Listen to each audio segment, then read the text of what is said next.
औरत मर्द की पसली से बनी है और जिस मर्द की पसली से वो बनी है उसका निकाह उसी मर्द से होगा। आज मुस्लिम सोसाइटी में ये बात इतनी मशहूर हो चुकी है कि लोग इसे पत्थर की लकीर मानते हैं। इस गलत फहमी की वजह से 3 बड़े नुकसान हो रहे हैं। लोगों के दिमाग में कंफ्यूजन है, औरतों को मर्द की जागीर या कमतर समझा जाता है और सबसे बड़ी बात, इस्लाम पर गलत इल्जाम लगता है। लेकिन आज इस वीडियो में हम 100% रियलिटी चेक करेंगे।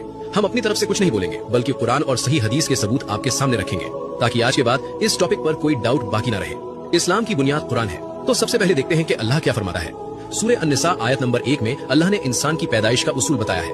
अल्लाह ने तुम सबको एक ही जान नफ्स वाहिदा से पैदा किया और उसी से उसका जोड़ा बनाया। यहाँ बातें बिल्कुल शीशे की तरह साफ है। कुरान ने कहीं भी किसी भी आयत में पसली यानी रिब का लफ्ज इस्तेमाल नहीं किया। अल्लाह साफ कह रहा है कि मर्द और औरत दोनों की असल एक ही है। इस्लाम में पैदाइश के एतबार से कोई भी ऊंचा या नीचा नहीं है। ये वो बुनियाद है जिसे समझना सबसे जरूरी है। यहाँ एक बहुत बारीक नुक्ता समझिए। हदीस अक्सर बात समझाने के लिए मिसाल यानी मेटाफर का इस्तेमाल करती है। उसे लफ्ज ब लफ्ज लिटरली नहीं लिया जाता। जैसे एक मशहूर हदीस है, दुनिया मोमिन के लिए कैद खाना यानी प्रिजन है। अब जरा सोचिए, क्या ये दुनिया वाकई ईंट पत्थर और लोहे की सलाखों वाली जेल है? नहीं। या कुरान कहता है दिल अंधा होता है। क्या दिल के पास वाकई आंखें होती हैं जो अंधी हो गई? नहीं। ये सब सिर्फ मिसालें हैं बात की गहराई समझाने के लिए। बिल्कुल उसी तरह पसली का जिक्र भी एक मिसाल है। ये कोई बायोलॉजी का रूल नहीं है। अब आप कहेंगे लेकिन हदीस में तो पसली का जिक्र है। जी हाँ, सही बुखारी और सही मुस्लिम में हदीस है कि नबी हजरत मोहम्मद सल्लल्लाहु अलैहि वसल्लम ने फरमाया, औरत को पसली से पैदा किया गया है। यहीं पर लोग गलती करते हैं। हदीस अक्सर बात समझाने के लिए मिसाल यानी मेटाफर का इस्तेमाल करती है। पसली को मिसाल क्यों बनाया गया? यहाँ एक और बात समझना बहुत जरूरी है क्योंकि लोग अक्सर कंफ्यूज हो जाते हैं। याद रखिए, पसली और रीढ़ की हड्डी में जमीन आसमान का फर्क है। पसली आपकी कमर में पीछे नहीं होती बल्कि सीने में आगे की तरफ होती है। अल्लाह ने पसली को रीढ़ की हड्डी नहीं बनाया जो बोझ उठाए, न ही पैर की हड्डी बनाया। उसने सीने की हड्डी चुना, वही जगह जहाँ दिल यानी हार्ट धड़कता है, ताकि औरत हमेशा मर्द के दिल के करीब रहे। ये फर्क समझना बहुत जरूरी है।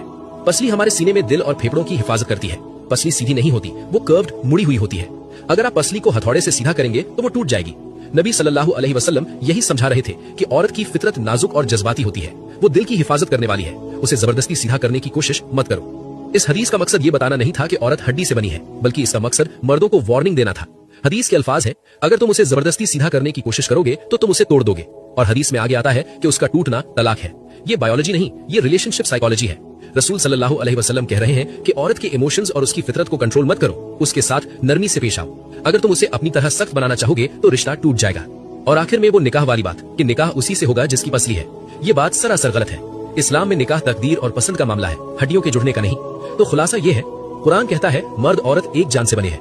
हदीस में पसली सिर्फ एक मिसाल है। औरत को कमतर समझना बंद करें। इस्लाम औरत की इज्जत और हिफाजत सिखाता है, हड्डी बताकर उस पर राज करना नहीं। इस जानकारी को फैलाएं ताकि लोगों का भ्रम टूटे। जज़ाकल्लाह खैर।